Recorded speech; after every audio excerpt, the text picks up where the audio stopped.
အားလုံးပဲမင်္ဂလာပါဒီနေ့ဒီဗီဒီယိုလေးမှာတော့မဲဆွေရဲ့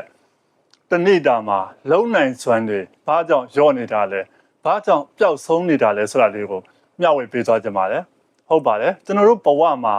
တိုးတက်ပြောင်းလဲဖို့အတွက်လှုပ်ဆောင်ရတာတွေရှိတယ်တစ်ချိန်တည်းမှာပဲကျွန်တော်တို့အဲ့ဒီလှုပ်ဆောင်မှုတွေဘာကြောင့်ရော့ကျနေတာလဲဆိုတာကိုမေးကြည့်ဘူးလားအဓိကကျွန်တော်တို့ရဲ့လုံနိုင်စွမ်းတွေရော့ကျနေတာကကျွန်တော်တို့ကိုပြောတဲ့စကားတွေစက်တော့တွေကြောင့်ဖြစ်ပါတယ်ဟုတ်ပါတယ်ကျွန်တော်တို့ဘဝမှာအခြားသူတွေပြောတာထက်ကိုပြောတဲ့စကားတွေကပုံမထိရောက်တယ်ဆိုတာကျွန်တော်တို့နားလည်ထားဖို့လိုပါတယ်တစ်ချိန်တည်းမှာပဲကိုယ့်ရဲ့လုံနိုင်စွမ်းတွေမကြခြင်းဘူးကိုယ့်ရဲ့စွမ်းဆောင်ရည်တွေမြင့်မားနေခြင်းနဲ့ဆိုရင်ကိုပြောတဲ့စကားတွေကိုအဓိကဂရုစိုက်ပါဥပမာဘယ်လိုအရာမျိုးတွေလဲဆိုတော့ငါဒီဟာနဲ့မဖြစ်ပါဘူးငါဒီဟာလောက်လဲရမှာမဟုတ်ပါဘူးငါကညံ့နာပါဆိုတဲ့ကို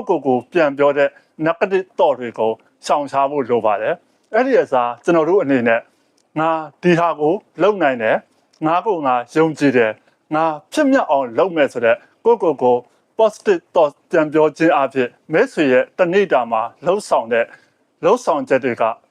တိုးတက်ပြောင်းလဲလာပြီးမဲဆွေလိုချင်တဲ့ဘဝရည်မှန်းချက်ကိုရောက်ရှိသွားပါလိမ့်မယ်